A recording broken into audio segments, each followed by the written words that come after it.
This episode is brought to you by Thor's Ice Cream, the best ice cream menu in Billingham.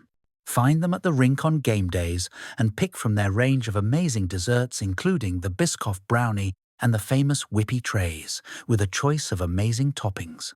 Supporters of the Stars and Buccaneers and proud partners of STARCAST. Find Thor's Ice Cream on social media.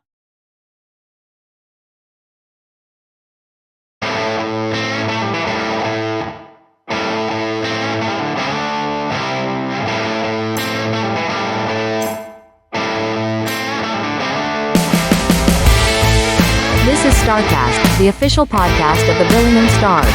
Watch and listen for the latest news from the Big Red Machine.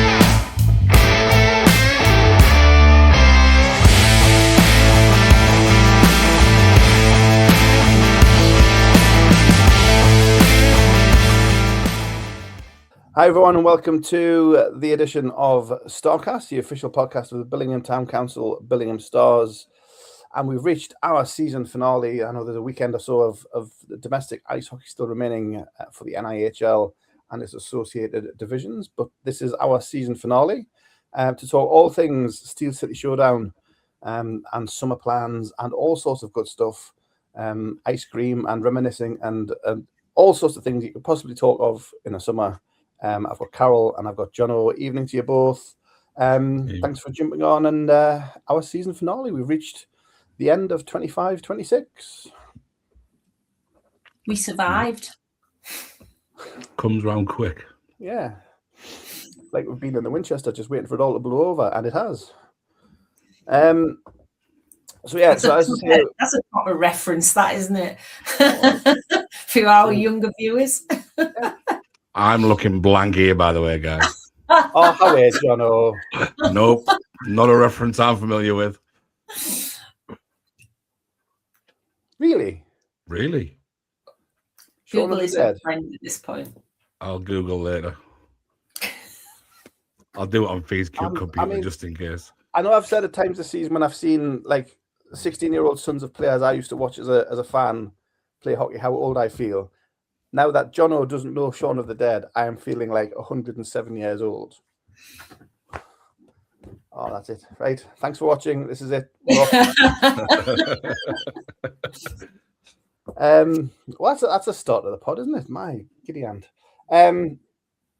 So Steel City Showdown was at the weekend just gone. The finale for the NIHL regional divisions. The regional divisions.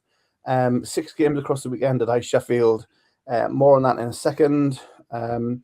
But there was a couple of issues from our semi-final against the Blackburn Hawks. If you remember last week's episode, we were talking about a couple of things that happened, which we weren't sure what was going to happen in terms of possible supplementary discipline and things like that. So in the end, there was an incident from Saturday's game with Dylan Hullaby on Lewis, and there was an incident on Sunday's game, Liam Charnock on Jacob. Neither incident was penalised, as Billingham felt correctly. And it's kind of against. You can tell how serious it was because Alan doesn't do reviews, and we put in 2 reviews to have them looked at again. So we reviewed Dylan Hullaby's hit on Lewis Baldwin, and we reviewed Liam Charnock's collision with Jacob in the blue paint, in the middle of the blue. Stop. In the middle of the blue paint on Sunday. Went through the process.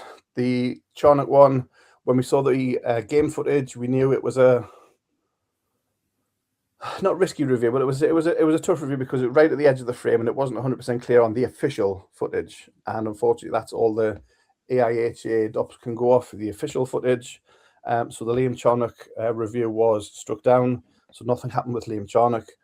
Dylan Hullaby, that was from our game on Saturday. So it was from our camera, perfectly caught on the footage. So initially on the night, I think it was called as a minor for boarding. Yeah. After the review, Billingham were advised it was upgraded to 5+ game for checking from behind, and a suspension was issued. Yes. Good. and then Dylan Hulby played for Blackburn on Saturday. Yes. So I think in Dragnet style, which is something else that Jono will probably not know, in Dragnet style, just stick to the facts. That's what we know. There will be discussions in the coming days to find out exactly what's happened with the process, and I'm sure it'll be on the Stars web and social media, etc., when we get a resolution about what happened in the process. But that's happened from the semi-final. We'll leave it at there because I say it's an ongoing situation. That's what happened. That's what Billingham are aware of, and we're going to go and find out what happened since. Is that a fair summary, would you say? Yeah, it's a fair summary based on the facts. I think D-side might be another interested party, to be fair, given that Dylan Hulby scored on Saturday. He did. He did. We'll talk about the game in a moment. But yeah, we'll leave that. That's the end of the kind of the fallout from the semi-finals. Keep an eye on Stars website, social media, etc., to see for any updates from DOPS or from England Ice Hockey. In terms of Steel City Showdown, it was the second running of the event in Ice Sheffield. 6 games over 2 days, all of the regional divisions taking part, regional finals on a Saturday, national finals on a Sunday. Just a quick kind of wide brush thoughts on the weekend as an event. Carol, you a second one, and obviously lessons learned from last year. Tweaks were made, and everything ran pretty smoothly over the weekend. Wonderful pie. Yeah, from a game perspective, absolutely. It did run much better than last year. I think they got rid of some of the little games in between the periods, and just stuck to the games. And obviously this year we didn't have any ridiculous penalty shootouts that went on for ages. So I think we were out by 10:30. I think maybe even a bit earlier. So from a game perspective, it ran excellently. Yeah. So from that perspective, much better. The food was excellent as ever. So well done, the catering at Ice Sheffield. Excellent. I believe there was no issues with the parking because those cameras haven't been switched on yet. Again, excellent. I would say the only thing that I noticed was crowd numbers didn't seem as high as last year. Don't know why that is. I appreciate for the South it's much harder to travel, and they were fully expecting the finals to be somewhere nearer them this year. So I don't know if a little bit of that played in. D-side travelled in massive numbers, and it kind of took over the side that we were in, which was good to see. Blackburn didn't seem to have as many as last year, which is a bit weird because they were kind of the favourites. I don't know, I thought the crowd numbers were a little bit down on last year, which is a shame because the event is so well run and I think is a real feast of hockey. So we got to go as neutrals for the first time in forever, and I had a great time. Not going to lie, I thought it was brilliant. I kicked back and enjoyed myself, probably a little bit too much to be fair. But I just think it's a really great weekend of hockey. What more could you ask for? 6 games of hockey, catching up with your friends. Yeah. Perfect. But as I said, I did think the numbers were a little bit down. I'd be interested to know what the official count is. But it just didn't seem to be quite as full as last year. Mm-hmm. Right. Thank you. Jono, your broad thoughts before we get for me, just an absolute wonderful weekend. So, yeah, events team, well done. Absolutely fantastic. Loved every minute of it. Most of you that saw me on Saturday probably knew I was having a great time as well. But no, an absolutely fantastic weekend. And hockey aside, I mean, I am putting the fan numbers down to probably Sutton making it. I mean, and Dragons too. Dragons is the same lot of fans. so their numbers were probably a little bit higher. Sutton don't really have much. Streatham probably just expected another beating of Slough, so they probably never travelled up in the numbers that they normally travel up in. But they have some great tunes on them drums, by the way. They are trippy as. That's best rhythm beat chime going I've ever heard. Unbelievable. Slough were in good numbers. Chelmsford were in good numbers, considering how far it is. But yeah, just an absolute fantastic weekend. The food was great. It was hot. Weather was terrible this year, though. First one. But no, I think they're onto something. I mean, it was only the second one, and I think if it stays where it is, as it is in the format, years 3, 4, 5, 6, it'll just grow, and I think those numbers will organically grow as well because they'll get more accustomed to. They know when it's going to be. They know where it's going to be. They're going to know the hotels better, the city better, and I think that could help it grow as well. So, fingers crossed it stays there. It's only an hour and a half down the road, even though it could be on the South Coast for all I care, I'd still be there. But no, just an absolute fantastic weekend, and the hockey doesn't really disappoint either. Yeah, I will talk about the games in a bit more detail in a second. I managed to make it down this year for the second half of Saturday at least. Obviously, I missed all of last year when Billingham were actually there and winning trophies, but that's such is life. But no, this Saturday I got there just as I think it was the South 2 final was finishing up. And obviously I saw all of the North 1 final and then the South 1 final. Talk about the games in a second, but yeah, I agree the organisation, the cutting the presentations to just present the man of the match and then the winning trophy obviously saved a lot of time. The stuff in between was saved. And we left the rink the same day as we turned up, which is always a plus. Sheffield, I think we've all said, is perfect for that size of event. There were, as Carol says, there were available seats still, so it can still grow a little bit. Get the right mix of teams, who knows? But yeah, it was good to actually be there and watch some hockey. To be fair as well, I mean, some of the South fans said if Chelmsford ever make that weekend, they bring an absolute boatload when they've got trophies on the line and travel really well. So God help us if Chelmsford ever make it. Yeah, and I haven't seen the Chelmsford junior teams turn up at like junior finals and showcase and stuff like that. Chelmsford are like Billingham on speed, hockey mad. They are ridiculous. So yeah, if the Chieftains ever make it, they'll fill like a couple of blocks easily. But yeah, no, it was same as Jono. Good, obviously, to see the Billingham fans there. Had a good wander around. Felt odd doing like nothing because when games were happening and I was nothing to do, so I was just watching hockey. It was like, what's this all about? Yeah.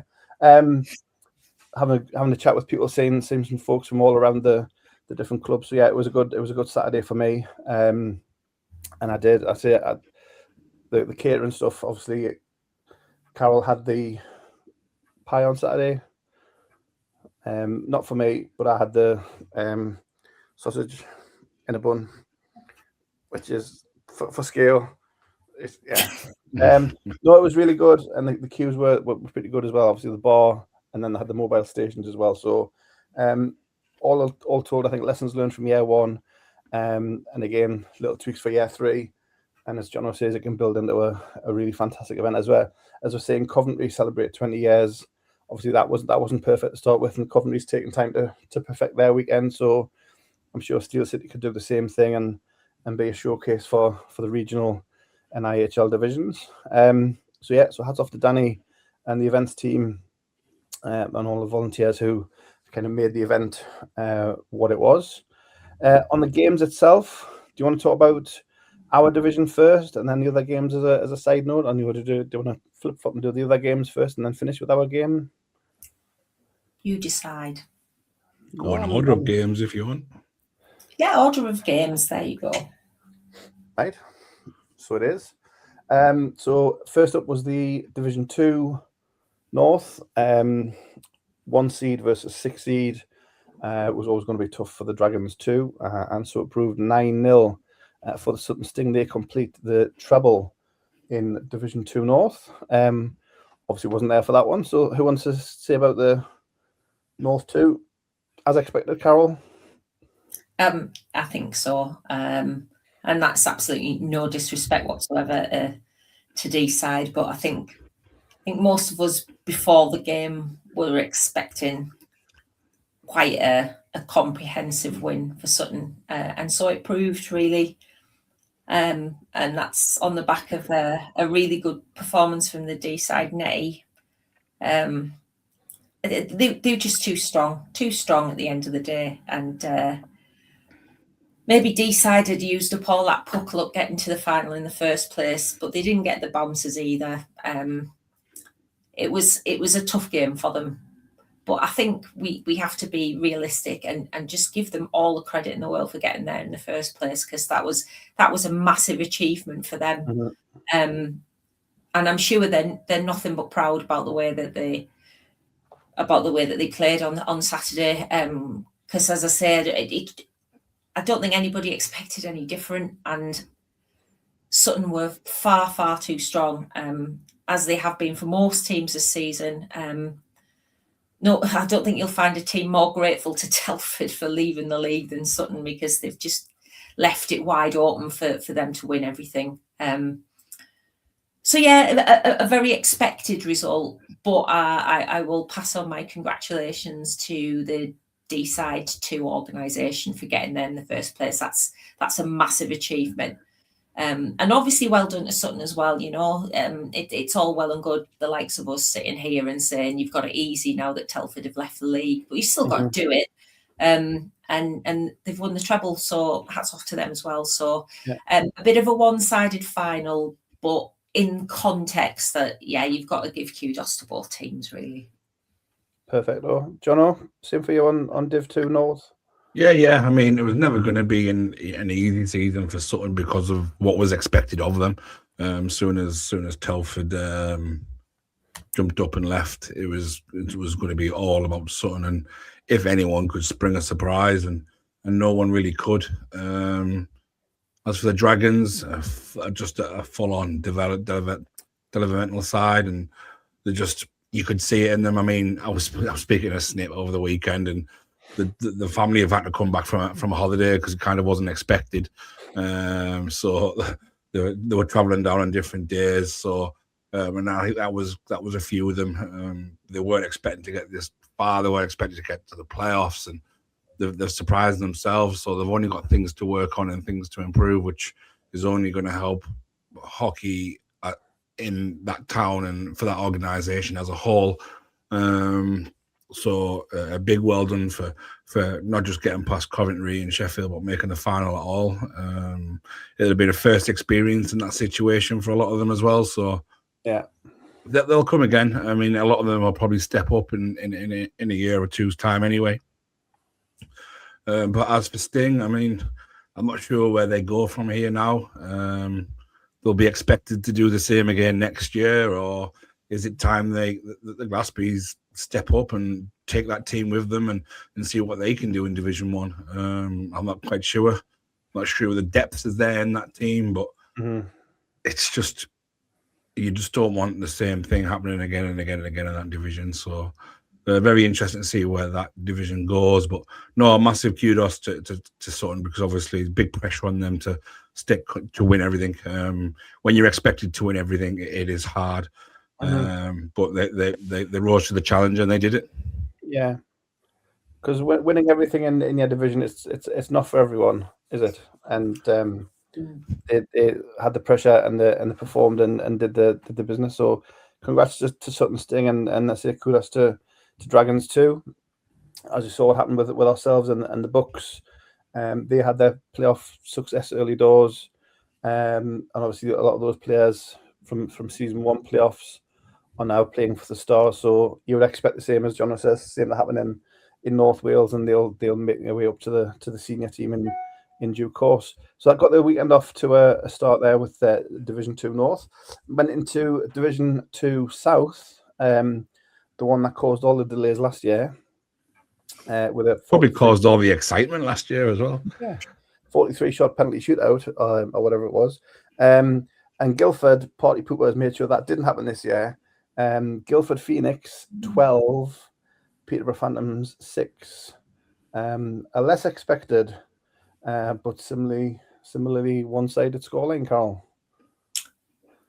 Yeah, I mean, obviously we're not very familiar with Division 2 South, so it was quite difficult for us to judge how that game might go, other than what happened last year. So yeah, I was definitely expecting it to be closer than it was, but as it was, it wasn't anywhere near as competitive. Still an awful lot of skill on show though, and I do remember turning around to, it might even have been Jono. I had a few. I might have turned around at some point and said, "This is a D1 level game in the north," because it was extraordinarily skillful, even if it wasn't quite as competitive as we would have liked. So again, we have to say our congratulations to the winners and the losers for making the final. But compared to last year, yes, not the feast of goals and excitement that we had last year, but certainly an extremely skillful game. And on the back of that, I kind of had already made my mind up who was going to win the Sunday game, just on the basis that it wasn't a real step up from the Sutton D-side game. Yeah, no, 100%. Jono, your thoughts on D2 South? Yeah, I actually had this one earmarked again for possibly the game of the night, and it just didn't turn out to be. Again, as Carl said, it was played at a fantastic speed, unbelievable skill on shore, definitely mid to lower range Division 1 in the North team. So, and I think I mentioned somewhere in a group recently that the gulf in North and South hockey is extraordinary, and there's a lot to work to be done for us in the North to catch up, because that was a very, very, very good level of hockey. And Sting only went and found out the hard way on the Sunday just how good that level is. But for me, they're a 6th, 7th, 8th place team in Division 1, the pair of them, quite comfortably. Yeah. So that was Division 2 divisional champions confirmed, and then we got to the Division 1 finals. So game 3, Blackburn Hawks and the D-side Dragons, 1 and 2 in the league. Obviously, the contested D-side upset Blackburn in the cup as well. So a lot on the line. And obviously watch this one in person as well, but you can give me your thoughts first. It finished Blackburn 4, D-side 3, a cagey first period, and then a mad bang bang bang middle period. Blackburn took the lead late on, and then a scoreless third.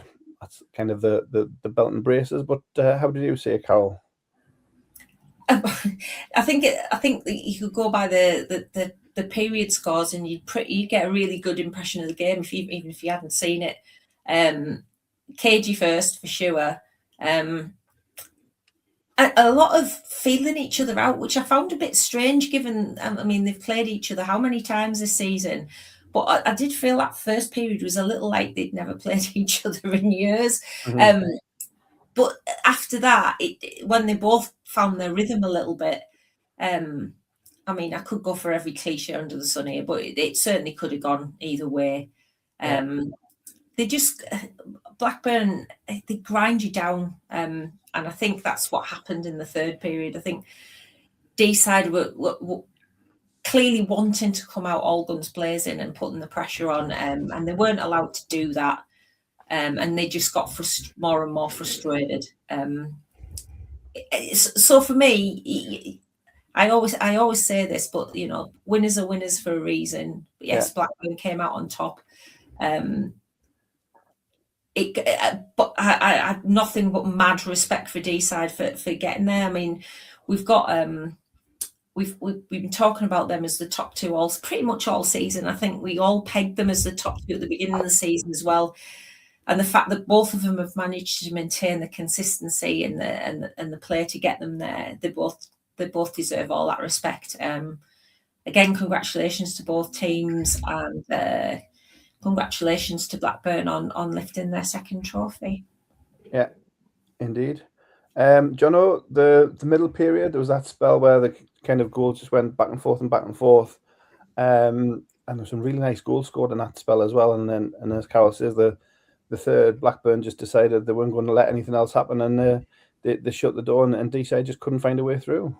Yeah, it wasn't quite 50-50 for me. I think over the 60 minutes, Blackburn were the better team. They were, for me, they just were. I mean, the scoreline, I think Deeside had probably got a lot of thank you for Tyler Delabatouche. I think he must have saved out 6 breakaways. 4 of them felt like it was on their own power play as well, to be honest. Mm-hmm. I thought Tyler was probably one of the best netminder performances I've ever seen from a netminder. I saw him after the game. You could just see he was broken, just pure, nothing left to give. And I just think it just came down to depth. That first line was just on the ice too much for me. For D-side, but it's what they had. It's what's worked them all season long. Blackburn run 3 lines, and as Carol did say there, they just ground them down and wore them down till they had nothing left. And I think that was probably what it came down to in the end, the quality of third lines. And just for me, it was a 4-3 score line. But as I said, if it wasn't for Tyler Delabatouche, it could have been 5, maybe 6, 7-3. But Blackburn were worthy winners, and they got themselves a playoff title. And you mentioned the breakaways on the PK. I think one of the differences was Blackburn's penalty kill. We found that ourselves in the semi-final. Blackburn's penalty kill is top notch, and it's very hard to break down. And D-side, even with Kowski and Cromie and Kennedy, they couldn't find a way through. They had that 5-on-3, which was a big turning point. They didn't score on the 5-on-3. Blackburn got the late penalty in period 2, scored on it, and that turned out to be the game winner. So Blackburn special teams take a bow as well. So well done to the Hawks. I say, but a great final again for our division, well contested. And you know, Dragons are going to come back next year. They've already talked about what they're doing. We've said before on here how they've got guys already under contract. 90% of the squad's under contract, so we know who's coming back next year. And if tweaks around the edges, and maybe as Jono mentioned, maybe there's a bit of increase in depth, then D-side can very easily be behind your Billingham Stars, obviously the team to watch in 26-27. But yeah, great morally final, and well done to the Blackburn Hawks. The last game of the day. Again, was able to watch this one in person. We were looking forward to this one. The South 1 league champions, the Slough Jets, against the South 1 runners-up, Streatham Red Hawks. And it was the Red Hawks who took it in a shootout, a 4-4 tie after 60 minutes, a scoreless OT, which I think was played in one shift. Am I forgetting that? Was there a stoppage in overtime? I don't think there was. No. Yeah, no, I don't. There's a whistle in overtime. No, it was absolutely mental. It was brilliant to watch. Streatham take it 1-0 in the shootout, just one shot getting through. And I said to Carol, it was like watching a different sport, Division 1 South to Division 1 North. They were so much faster, more skilled, more physical. It just looked like a different game, Carol. You hit the nail on the head on Saturday. It was like watching a different sport, and a bit of deja vu for poor Slough, 4-4 at the end of regular time. This time they didn't lose it in overtime. They lost it on a penalty shootout, but just a completely different level to the game that was before. I didn't really get the chance to question any of the guys from down south about just what the difference was between the two teams, because obviously, again, we're not particularly familiar with how both teams play. But for me, Slough just lacked some of the intensity that they normally show. Certainly, our experience of them in the Coventry game last year, they didn't seem quite as intense as they normally are. Streatham used their physicality really, really well, and took their chances when they got them. Once you do go to overtime, I mean, again, Cliche City, it's anyone's game. But I'd totally forgotten about that. Yeah, no whistle. It was absolutely nuts, that overtime period. Mm-hmm. And then once you get to the lottery, the the penalty shootout, then yeah, it really is anyone's game at that point. But I don't know. I kind of feel like Streatham deserved it over the regulation time, just because they seemed more at the races. I don't know how to articulate it any better than that. Because I tell you what, by then the vodka gummy bears had kicked in big time. But for me, Slough just lacked that intensity that we our previous experience of them showed. And yeah, maybe they just got a little bit nervous. Maybe it was nerves. I don't know. Quite hard to put your finger on, but certainly I would have, if I'd had to award it on something other than penalties, I would have given it to Streatham. Yeah. Streatham were obviously ahead after 2, and then I think they got caught early in the third, didn't they, when Slough made a bit of a comeback, and kind of then after 4-4 it was kind of stalemate, overtime and penalty. So some names to remember as well, Jono. I'd forgotten until I was watching the game. Obviously, Vanya Antonov is back playing for Streatham, and Luke Brittle as well, a name from the northern past. Yeah, the team's just awesome. The league is just awesome. I was saying to the fans around me, like, just 15 quid to go down there to watch that level of hockey is absolutely extraordinary. I think fans around us witnessing that for the first time, because last year it was a bit of a blowout. We never really got to see that division at its finest. I do agree with Carol somewhere. Slough were just missing something, but I'm going to put that down to the pressure and the burden of their trophy sweep as well, because I think they probably thought that was probably the only big hurdle they had left to sweep every trophy in their campaign. So I think that might have just got the better of them. So yeah, and that's the only thing I can put down to Slough, because they were incredible as well. The speed, and Sedma was only 17, 18-year-old, 100 points, dictating the game, dictating the play, controlling power plays. It's just absolutely fantastic to watch. But Streatham, they just didn't look like they were panicking or worried in defence. They had all the belief in the world in the netminder, and they've obviously got players that can hurt you as well. And they're a big, thick, chunky side as well, so they hit hard. And when they carry the puck forward, they move it well as well. So it's a fantastic organisation, a fantastic league down there, and they're just lucky, aren't they? They get to watch that every week. You mentioned the power play. I think it was a power play just before Slough scored the equaliser, because I think that they had the PP, couldn't score, and then scored straight after the Streatham guy returned. But like you say, it was Sedmore controlling things, and the puck was moving at such a pace you couldn't keep. I was at ringside, and even I couldn't see it. It was moving that quickly around the zone. They were just threading passes through left, right, and centre.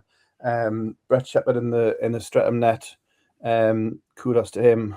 Great performance in the pipes for him. And that power play was just obscene. It shouldn't be allowed.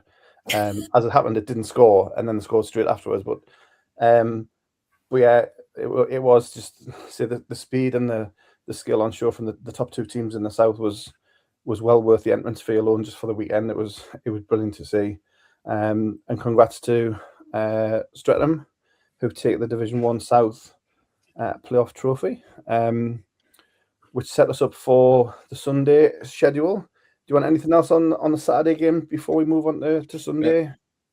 All of Saturday's winners were last year's Saturday losers.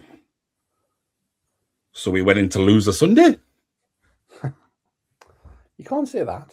Because they were winners now. They were losers, and now they're winning.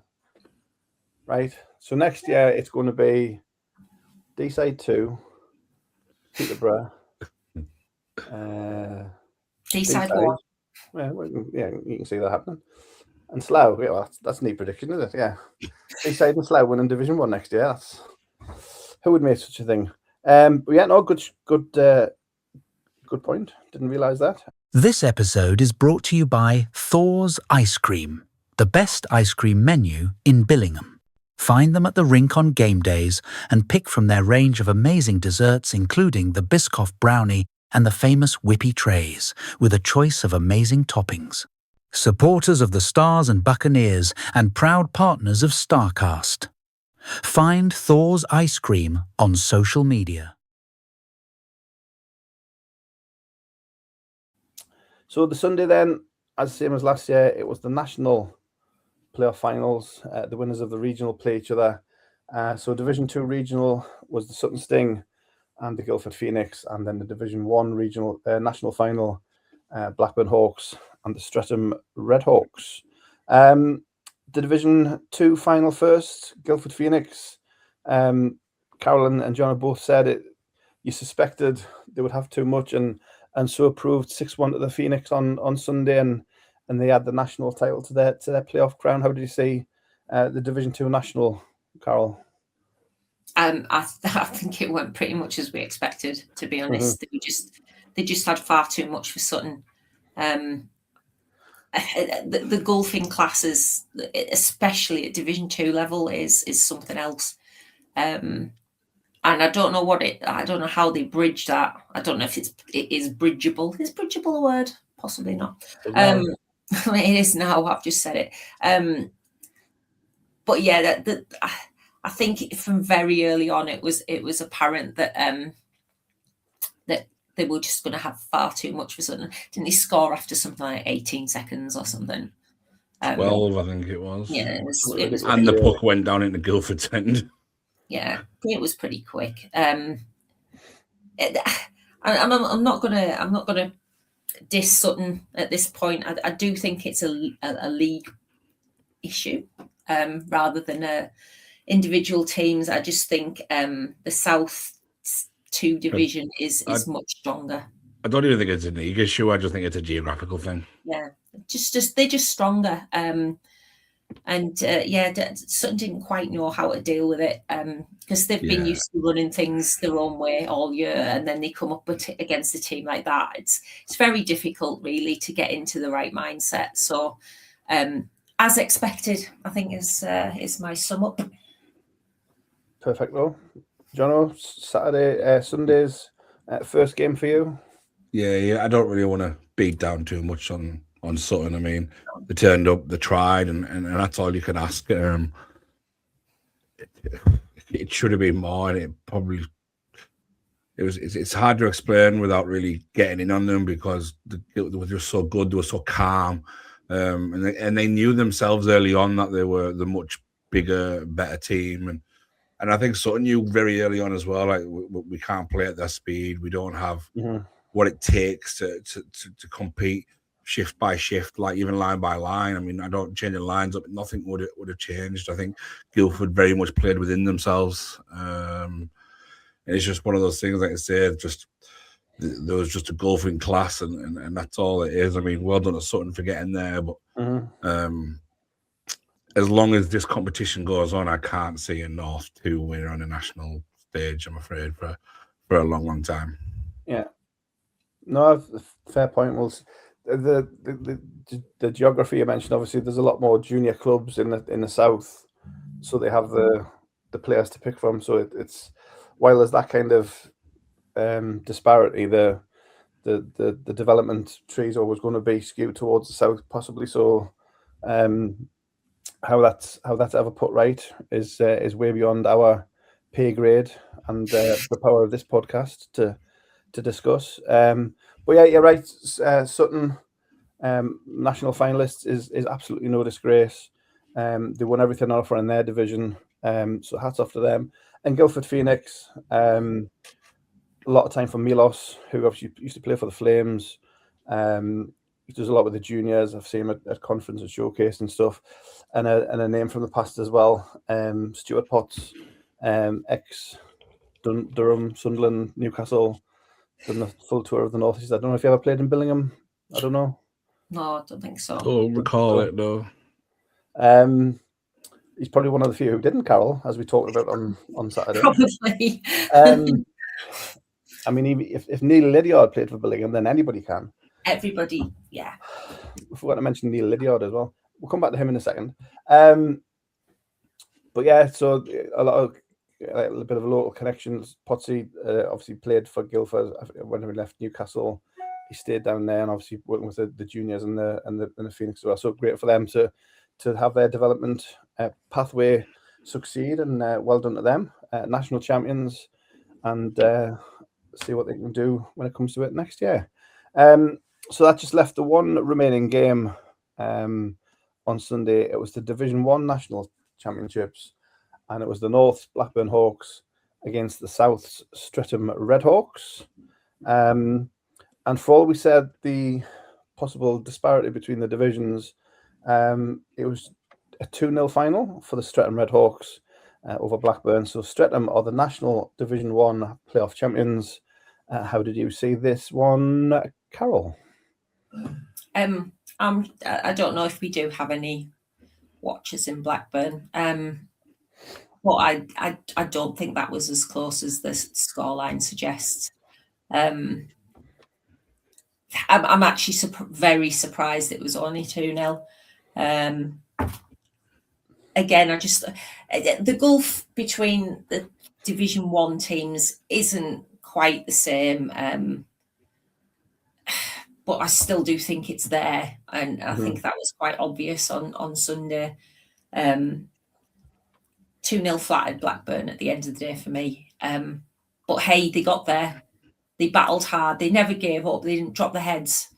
But the highlight of that whole game was the little band across the way with that rhythm beat. I think me and Jono spent the whole game just because it was brilliant. It was in tune. Properly in tune and properly rhythmic, and just literally the whole time bobbing our heads. It was fabulous. But from a game point of view, I actually found it quite it's like a war of attrition, really. And maybe didn't have quite the same excitement levels.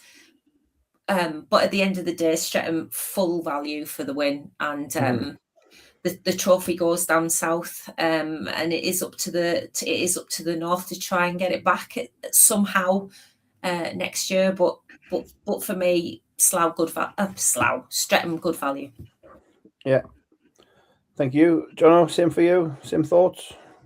I was trying to think of my thoughts on the podcast on the way home on Sunday without falling asleep in the car, and I think the only thing I could come away with is I think Streatham, even probably Slough, they're just built for 60 minutes, whereas in the north you don't have to be, and it probably explains where our season's gone. I mean, I don't think Blackburn probably played a 60-minute game this season, and they won their league, and that stack that they don't have to put in 60 minutes. But when you play a team like Streatham, it was just every shift was relentless. It was just coming after you and coming after you and coming after you.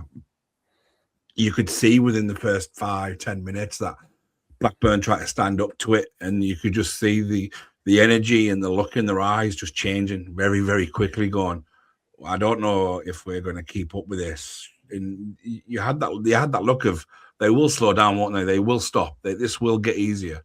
And Streatham just kept coming and coming and coming. They're not bothered who you are. They will hit you, whether it's in the corner, whether you're crossing the blue line, whether you're crossing the red line, whether you're going in their corner or your defensive corner.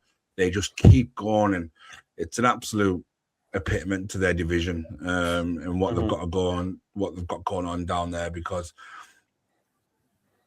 I think Blackburn, when Streatham won, probably like me thought, we have a chance here. We've got a chance, because I wrote them off against Slough completely, and I thought they might just have a chance of beating Streatham with the speed that they have, because I think they are a bit of a quicker team than Streatham. Streatham are a lot more physical. But they hit the life out of Blackburn, and I don't know what the shots were, but I don't think Brett Shepherd had an easier shot out in his career. Yeah, he never had to work. He may have had 1 or 2 shots that might have rebounded off him or was deflected, but other than that, I think if you put the photos of Brett Shepherd and Harrison Walker next to each other, you'd have got 2 completely different images. Yeah.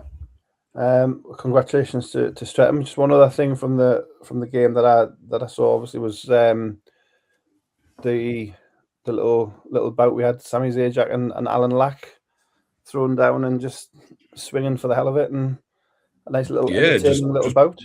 Just good old-fashioned tussle. You could see something was there earlier in the period. You could tell there's probably something been there in the past, because as soon as Sam pulled Alan on his back, that was it. Sam was skating up to centre ice, and Alan was following him, and off they went. I think Lack did lose a bit of footing, and the linesman was a bit cagey and jumped in, because I think it was probably a bit of an early jump in, because it would have been interesting to very much watch them go. Knowing Sam over the years and watching what he's done, dropping the gloves, he is a tough cookie, and we all know about Alan Lack as well. We've all seen the videos of him, of his career with his tussles. Yeah, I wonder if they had anything when Sam was in the National League. I don't know if they had anything when Alan was around the kind of Romfords of the National Division. I don't know. But yeah, nice little bout. Anything else from Sunday, Jono or Carol? Anything? I think so. No. So we'll leave the Steel City Showdown again. Congratulations to all of the winners. Your 4 divisional champions on Saturday, your 2 national champions on Sunday. NIHL North and South season is done-ish. There's 1 game remaining. We'll talk about that in a second. But yeah, it's just echo what Jono and Carol have said. Huge congratulations to the events team putting it on. And we look forward to many more successful events in the Steel City in the future.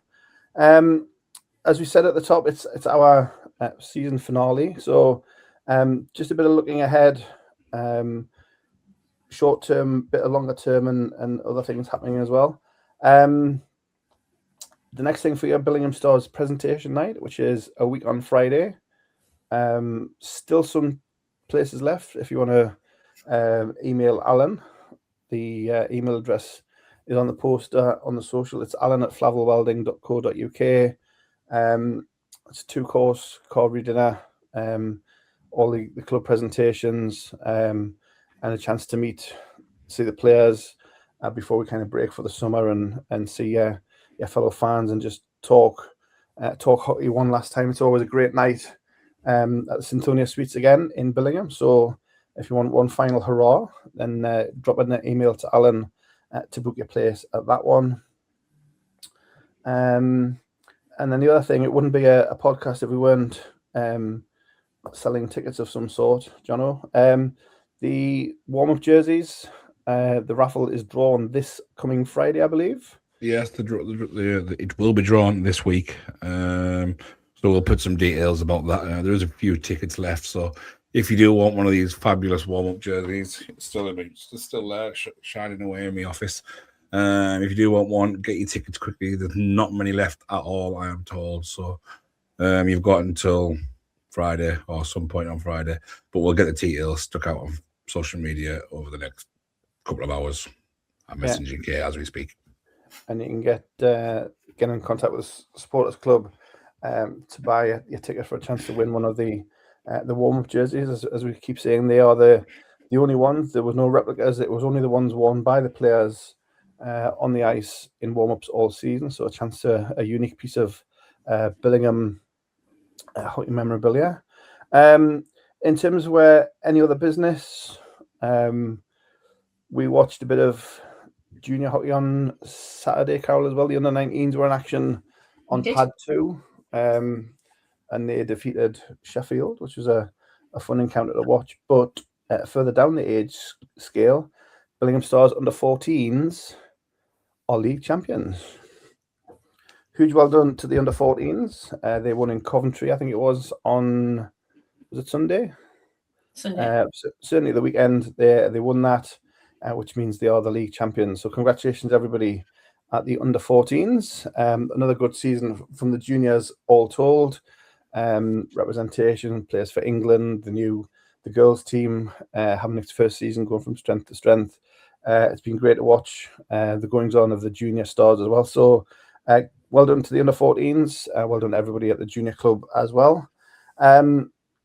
Going on at the moment, other end of the scale, in international, Great Britain's women are in Spain for the World Championship. They've won the first 2 games. On the first 2, there was rest day today. They're back in action tomorrow. Same for the GB men's 18s. They are in Romania. They've won one and lost one in their first 2 games. Again, at rest day today, back in action tomorrow. So if you want to follow that, Ice Hockey UK or Team GB on social media, and you can watch them through iihf.tv. This coming weekend, the last playoff weekends, you've got the Elite in Nottingham. You've got the National Division in Coventry. Which one do you want to take first? Carol, you can choose. Shall we do Coventry? Yes. Coventry. So the national division, their playoff, if you remember a couple of years back, they went back to the groups for the quarterfinals. So that was concluded the weekend just gone while we were at Steel City. And it's going to be a bit of a Yorkshire fest, Carol. So as a Yorkshire person, I don't mind playing it now. That's fine. That's fine. I'll take that. Sheffield, Hull, Swindon. How does that work? So what's your thoughts on the semi-finals for the national? Oh, I'm Team Yorkshire. I mean, what can I say? I've got 3 chances here.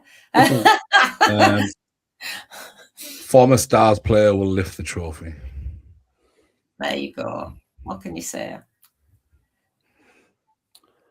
I'm just doing some sums and saying how likely that is, because as we found out at the weekend, again, shout out Neil Lydiard, Billingham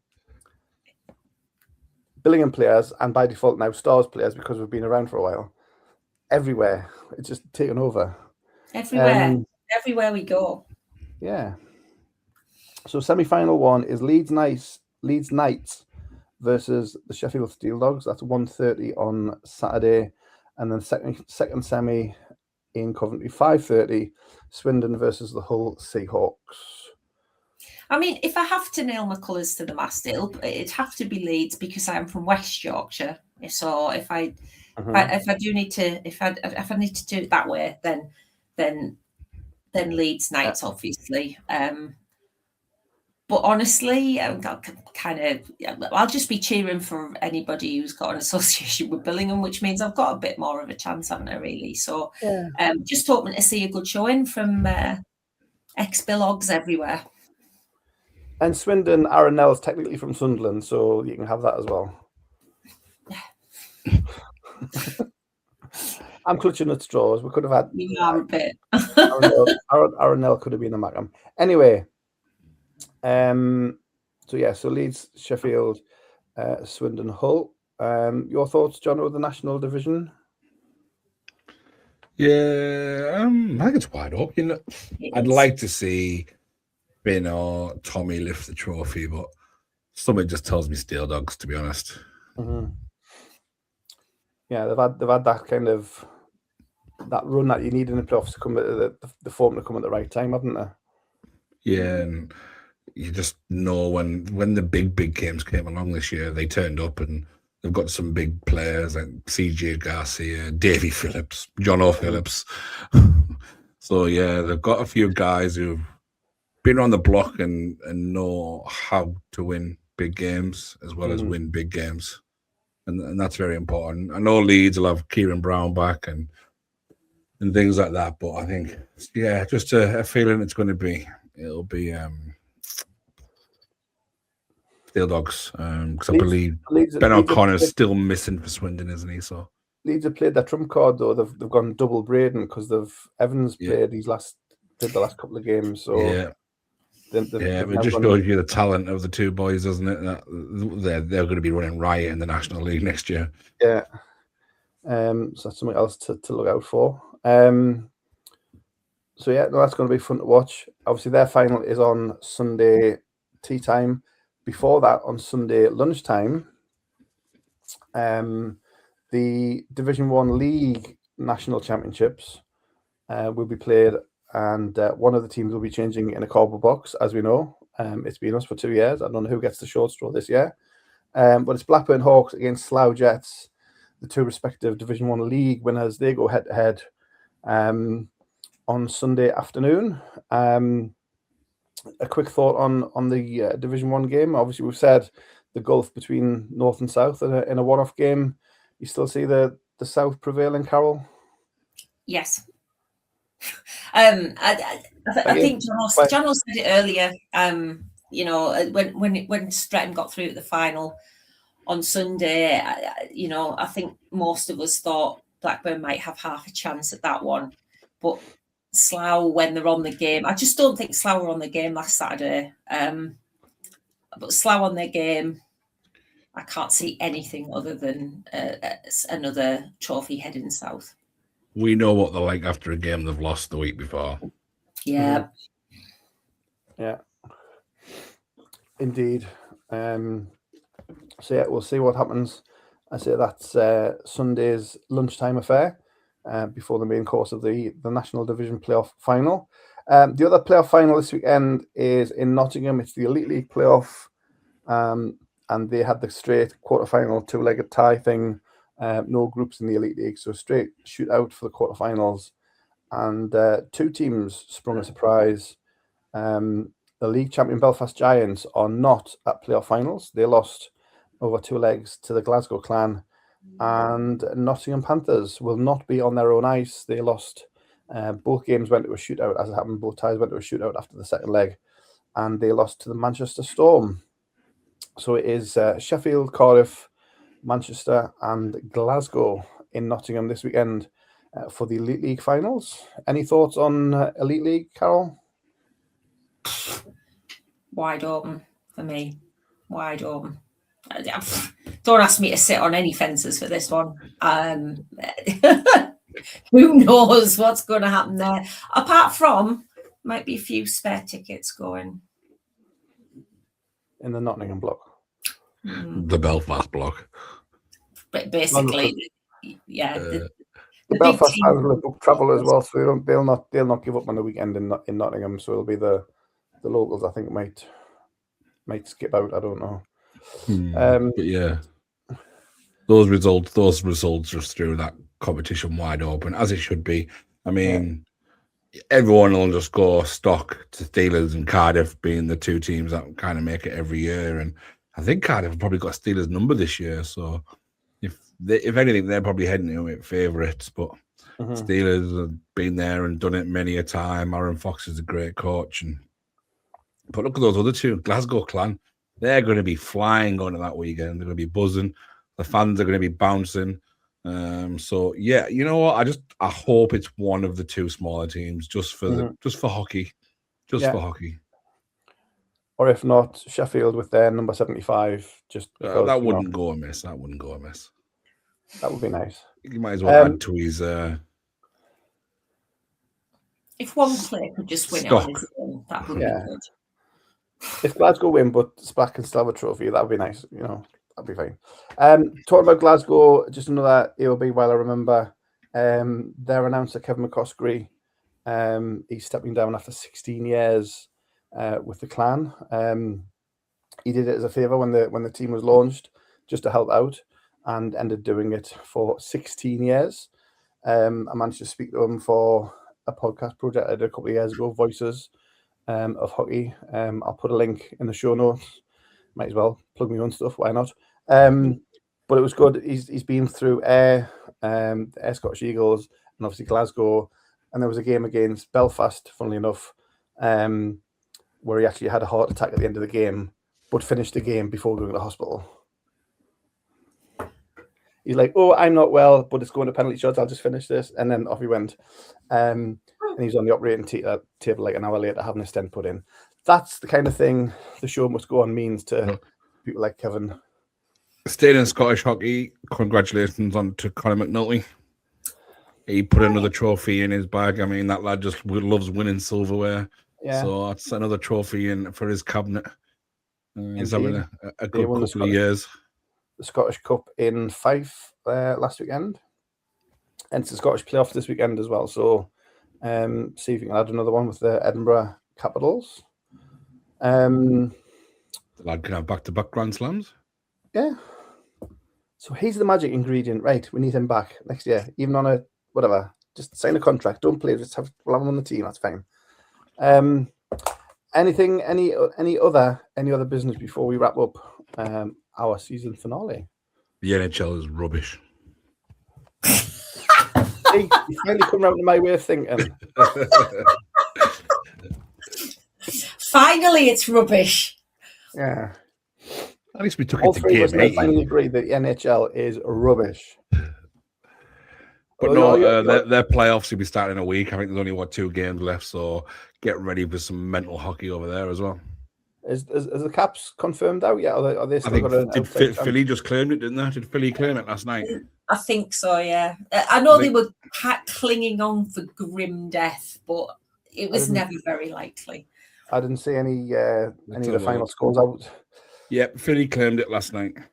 Because I'm stupid, I was flicking around. So the Leafs were playing last night, and I saw they were 3-0 up after the end of the first period.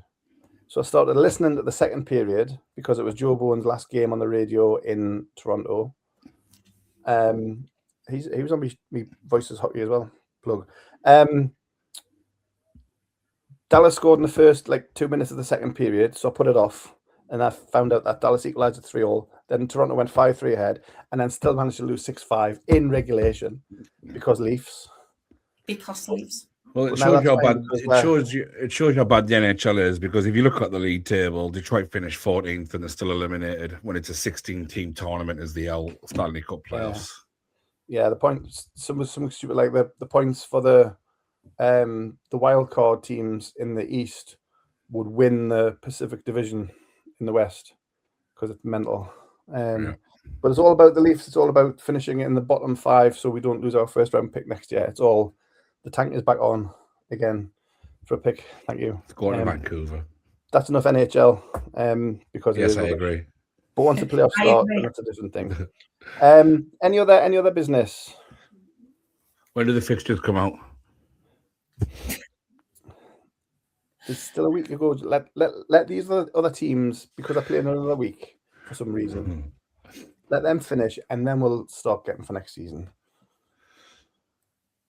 Are you ready for pre-season training in August? Are you ready? Have you got stuff ready, done, sorted? I've started doing stuff, yeah. Well, go on, have a holiday. Presentation night and then holiday. No, cricket season this Saturday. It starts. I'm looking forward to it. It's going to be 12 degrees. I'm going to be really up for it. That sounds like you kind of convince yourself there, like. Hey, home or away? Away. Away, all right. And thankfully it's not coastal, it would have been even colder. I'll definitely make it to a couple of games this year, that's for sure. Carol, any other for you?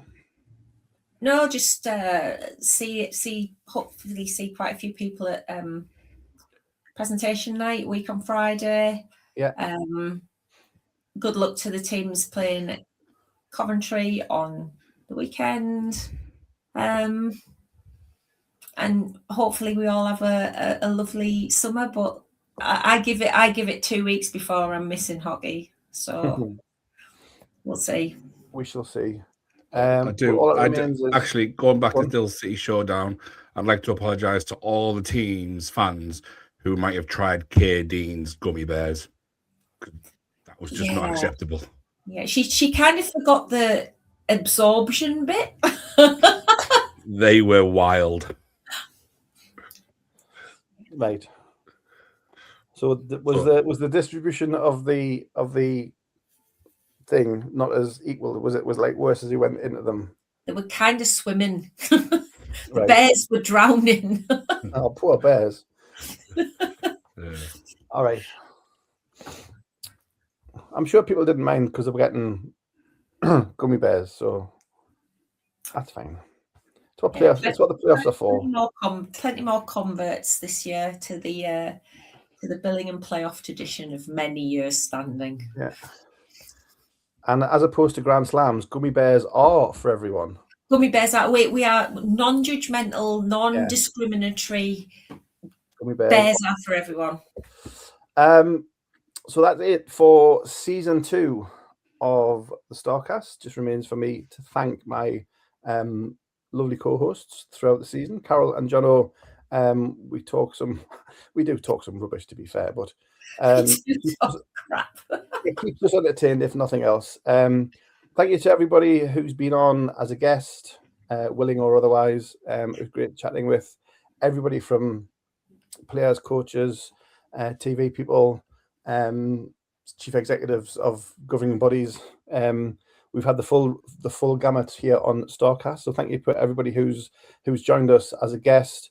Thank you to everybody who's watched or listened or downloaded any of the editions this season. Just comes into my mind, Ian from Thunder of Dragons said hello on Saturday in Sheffield. He tagged himself as possibly your only D-side listener. I don't think he is. I think we do have other fans in North Wales. I hope so. Thanks Hi, to Mr. Ian. Clancy. Oh, hi, Mr. Cromie. We know they listen. Yeah. Yeah, so it's good to see Ian from Thunder of Dragons. Check them out on social as well. Thunder of Dragons, they do a D-side blog. But I'm getting distracted, as I always do. So yes, thanks to everybody who watches, listens, downloads, shares, whatever you do, however you consume your STARCAST, it is very much appreciated. We'll be off for a few weeks. We'll come back sometime in May. We'll have a kind of monthly, possibly through the summer. We're definitely going to do a food one. We decided, didn't we? We'll do a food one, rink food, old jerseys, our kind of hockey history jerseys. We'll do stuff like that. We might have a mailbag. We'll try and get some guests on. I know Carol and Jono, when I wasn't there, they were lining up everybody from NIHL to make a guest appearance at some point in the summer. So we could be busier than we thought. Who knew? But from STARCAST, a big thank you to everybody who's supported us here in season 2. We'll be away for a few weeks, but we will be back. Sorry, promise, but can't have everything. We will be back. Keep an eye out on our social media. But again, from Carol, from Jono, and from myself, Craig, for the last time this season, from STARCAST, bye for now. Thank you for watching and listening to STARCAST. Follow us on social media and remember to subscribe and leave a review on your podcast platform.